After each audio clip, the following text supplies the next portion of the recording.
Cuando quiera. Sí, con la venia de esta excelentísima sala. En primer lugar, sí, antes de entrar a impugnar las cuestiones previas, matizándolas como me ha pedido el presidente, sí quisiera plantear una cuestión de orden que afecta al respeto y a la consideración a la justicia. No solamente por el supuesto que voy a relatar, sino también de cara a las próximas sesiones, y que creo que es importante que la sala fije criterio. Tanto en el día de hoy como en el de ayer, uno de los acusados está en sala, en estrados, portando de forma visible un adorno que representa, parece ser, un lazo amarillo, que tiene una carga política indudable. Pensamos que este tipo de símbolos deben sustraerse de lo que es la actuación en una sala. Por ello, en aplicación de ese principio de respeto y consideración a la justicia, planteamos esa objeción para que la sala fije criterio a este respecto. Sin perjuicio de ello, procedo a entrar, si me lo permite. Mire, vamos a fijar criterio pese a que esa alegación, como usted habrá podido comprobar, excede de lo que es el contenido material del turno de intervenciones que tenía por objeto que usted diera respuesta apoyando o impugnando a las alegaciones de las defensas. Pero como pide que fije criterio e incluso habla de futuras sesiones del juicio oral, la sala lo quiere fijar. Y el criterio es evidente, es un criterio que está obtenido del tratamiento jurisprudencial y normativo de la utilización de símbolos en las sesiones de un juicio oral. Y el criterio de la sala va a ser muy claro. El Estatuto General de la Abogacía, en el artículo 37, aprobado por el Real Decreto 658/2001, establece que los abogados comparecerán ante los tribunales vistiendo toga, sin distintivo de ninguna clase, salvo el colegial. En consecuencia, la sala no va a admitir, de hecho no tiene ninguna queja respecto de la actuación hasta ahora y, en definitiva, de la uniformidad de los letrados, porque ninguno de ellos ha exhibido ese distintivo. Y en cuanto a la posibilidad de que lo usen los acusados, es cierto que puede ser susceptible de muchos enfoques, de muchos criterios, pero sin embargo el Tribunal Supremo lo que va a ser aferrarse, hacer suya la doctrina del Tribunal Europeo de los Derechos Humanos, el Tribunal de Estrasburgo, que tiene dos precedentes, en la sentencia Hamidovic contra Bosnia y Herzegovina y el caso Lachiri contra Bélgica. Son dos sentencias de diciembre del 17 y de septiembre de 2018. En ambos asuntos, tanto Bélgica como Bosnia y Herzegovina fueron condenados por no permitir la utilización de símbolos que en aquel momento que fueron considerados por el tribunal como símbolos religiosos. Es cierto que no se trata de un símbolo religioso, pero el problema es que el rango axiológico con el que lo contempla el Convenio de Roma es exactamente el mismo: símbolos religiosos o ideológicos. La sala quiere interpretar que es un símbolo ideológico y, en consecuencia, no va a poner ningún obstáculo a que los acusados usen el símbolo del que ha hablado usted, que hay uno de los procesados que lo está exhibiendo. Y este es el criterio, y como usted nos ha pedido que formemos criterio, ya le anticipo que este es el criterio de la sala. Muchas gracias, señoría. Ahora sí que entro a valorar las cuestiones previas formuladas por las defensas y, como me ha pedido, intentaré no reiterarme en lo ya manifestado por el Ministerio Fiscal y la Abogacía del Estado, cuyos argumentos también hacemos nuestros a estos efectos. Decía Montesquieu que mi libertad es el derecho de hacer lo que las leyes me permiten, y eso nos sitúa en el ámbito del ejercicio de los derechos y de sus límites. La inserción constitucional de estos derechos, también los fundamentales, lleva anudada dos vertientes. La primera es la vertiente favorable al ejercicio de ese derecho y la otra es la vertiente limitadora de ese derecho. Pues bien, partiendo de esta premisa, se alega por los acusados la vulneración del derecho de defensa al negárseles la admisión de determinadas pruebas, y aparte ya de lo que se ha dicho por parte del Ministerio Fiscal y la Abogacía del Estado, solo queremos matizar con respecto a la prueba testifical que se ha reiterado que se admita por parte de las defensas, alguna de ellas, con respecto a Su Majestad el Rey.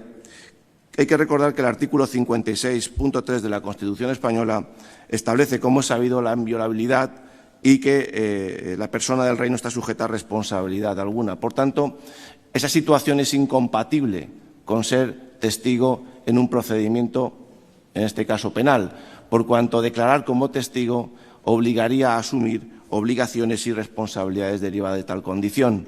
Es más, en el caso de que se produjeran estas declaraciones, por supuesto entendemos que estas no podrían utilizarse ni valorarse como prueba de cargo ni descargo para dictar la sentencia definitiva. Se alega igualmente por los acusados la vulneración de derechos fundamentales al impedírsele la doble instancia. No me voy a reiterar, el Ministerio Fiscal y la Abogacía del Estado han hecho una explicación rigurosa y a nuestro juicio exacta de que la doble instancia está excepcionada por parte del Comité Europeo de Derechos Humanos cuando es el alto tribunal el que juzga la cuestión respecto a un interesado y que, por tanto, no cabe esa doble instancia. Se alega igualmente por los acusados la vulneración del derecho a un juez imparcial como consecuencia de unas expresiones por parte del excelentísimo señor instructor en algunas resoluciones judiciales. Solamente añadir a lo que ya se ha dicho que en sentencias del Tribunal Europeo de Derechos Humanos se establece que el uso público de expresiones que impliquen una opinión desfavorable al acusado antes de que se hubiera resuelto el proceso penal resultaría incompatible con la participación en la resolución del litigio de ese magistrado. El caso es que ni este magistrado va a intervenir en la resolución del litigio, ni tampoco son manifestaciones públicas que se han hecho previamente, con lo cual refuerza la idea ya planteada por el Ministerio Fiscal y la Abogacía del Estado que no ha existido en ningún caso vulneración del derecho a un juez imparcial. Alegan igualmente los acusados la vulneración de derechos fundamentales al mantener que el hecho de que se les atribuya un delito de rebelión cuando no hay alzamiento, se entendió en la exposición realizada por la defensa en su momento militar, impide que se pueda continuar la causa por este delito.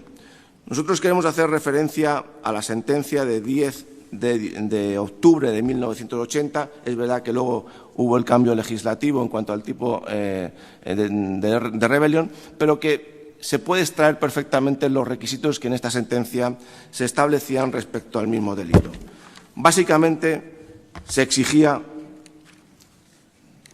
que el lanzamiento es un levantamiento, sublevación e insurrección dirigidos contra el orden jurídico establecido, contra el normal funcionamiento de determinadas instituciones o contra autoridades, funcionarios, corporaciones públicas, clases de Estado particulares o clases de persona. Un segundo requisito, que este alzamiento ha de ser público. Un tercer requisito, que ha de ser violento. Y el último, que en cuanto al sujeto activo, el número de personas que ha de participar ha de ser necesariamente plural. Desde luego, en estas condiciones parece claro que, por lo menos indiciariamente, se puede entender que estamos en ese supuesto. Por tanto, refuerza la tesis que igualmente se ha planteado por el Ministerio Fiscal y la Abogacía del Estado de que efectivamente no ha habido vulneración de derechos fundamentales por ese motivo. Igualmente alegan los acusados otra vulneración, en este caso el derecho de defensa, al no expulsar de los escritos de acusación aquellos delitos no contemplados en el auto de procesamiento. Concretamente, se refirió la defensa que lo planteó al hecho de que esta acusación popular incluyó el delito de organización criminal que no estaba contemplado en el auto de procesamiento. Aquí queremos recordar la sentencia de 10 de febrero de 2016, en el que se establece con claridad que el auto de procesamiento condiciona el relato fáctico y condiciona a las personas frente a las cuales se dirige el procedimiento, pero que en ningún momento puede condicionar la calificación jurídica de los hechos. Y, por tanto, entendemos que no cabe expulsar de esos escritos de acusación, en este caso del conocimiento de esos tipos delictivos en esta causa, por cuanto está dentro de la libertad de las acusaciones para calificar jurídicamente los hechos como considere más idóneo. Remarco, para terminar este apartado, en esa misma sentencia de 10 de febrero de 2016 se dice literalmente: la vinculación objetiva no es identidad objetiva, no es identidad incondicional. Por tanto, confirma lo que acabo de mencionar sobre que se tiene que entrar a debatir también el delito de organización criminal en este caso. Se alega también por los acusados la vulneración de los derechos fundamentales y, además, interesando la suspensión del juicio al haberse admitido a trámite una serie de recursos de amparo formulados ante el Tribunal Constitucional. Aquí la defensa que lo planteó olvidó un detalle importante, y es que ya de todos los recursos de amparo formulados admitidos a trámite, ya al menos 4 de ellos han sido inadmitidos en sentencia. Es verdad que, desde el punto de vista de técnica legislativa, tal vez el Tribunal Constitucional debió inadmitirlos de plano, porque el motivo de inadmisión en esas sentencias es la falta de agotamiento de la vía judicial previa, con lo cual no debió entrar en el fondo como si fuese una sentencia y directamente haber planteado un auto de inadmisión. Se alega igualmente por los acusados que no existe ningún convenio o norma internacional que mantenga un derecho a la integridad de un territorio por encima del ejercicio a la libertad de expresión. Pues esta conclusión es absolutamente equivocada y errónea. El artículo 10.2 del Convenio para la Protección de los Derechos Humanos y las Libertades Fundamentales establece que la libertad de expresión está sometida en una sociedad democrática a los límites que imponen la seguridad nacional, la integridad territorial o la seguridad pública y la defensa del orden, entre otras cosas. Con lo cual, este convenio está planteando directamente los límites que deben aplicarse cuando se alegan derechos fundamentales, en este caso el de libertad de expresión. Pero es que, además, como ha hecho referencia el Ministerio Fiscal, la Resolución 1514 de la Asamblea General de las Naciones Unidas de 14 de diciembre de 1960 establece en su apartado 6 que todo intento encaminado a quebrantar total o parcialmente la unidad nacional y la integridad territorial, otra vez la integridad territorial de un país, es incompatible con los propósitos y principios de la Carta de las Naciones Unidas, con lo cual desvirtúa absolutamente el argumento que se ha planteado por las defensas en el sentido de establecer un derecho fundamental ilimitado, que es lo que se ha querido plantear en el día de ayer. Se alegan por los acusados también el caso de Mirtas. Muy brevemente, para plantear también otra vulneración de los derechos fundamentales que supone el que se haya acordado la prisión provisional. Muy brevemente decir que, como esta sala ha tenido oportunidad de pronunciarse en auto de 25 de enero del 2019, son casos que no presentan identidad sustancial.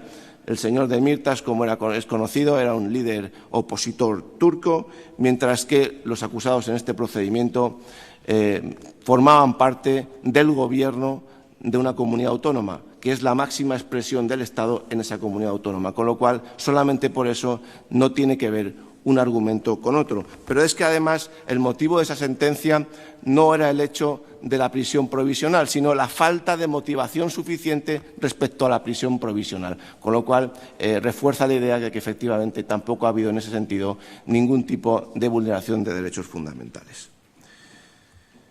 Se alega igualmente por los acusados la sentencia dictada por el Tribunal de Schleswig-Holstein, que justifica la vulneración también de derechos fundamentales a su juicio. También, como ha hecho referencia tanto el Ministerio Fiscal y la Abogacía del Estado, pues indudablemente partimos del principio de que no son supuestos tampoco que puedan compararse ni equipararse, ni por el procedimiento que en un caso se dio con una sentencia en el Tribunal alemán con lo que estamos aquí dilucidando, que es un procedimiento con todas las garantías y con el examen de todas las pruebas que se han practicado y se puedan estar practicando todavía, y por cuanto allí lo que se estaba dilucidando simplemente era ser un delito que pueda justificar la posible extradición, la orden de entrega y de detención similar al que es el delito de alta traición. Por tanto, tampoco se puede traer esa sentencia a estas actuaciones para alegar ningún tipo de vulneración de derechos fundamentales. Y voy terminando. Comenzábamos diciendo que la libertad es el derecho a hacer lo que las leyes permiten y los acusados, a nuestro juicio, han venido ejerciendo sus derechos del modo que las leyes no les permitían y, por tanto, no estamos ante una vulneración de derechos fundamentales, sino ante conductas antijurídicas de los acusados, interesando por ello la desestimación de las cuestiones previas. Muchas gracias. Muchísimas gracias, señor letrado.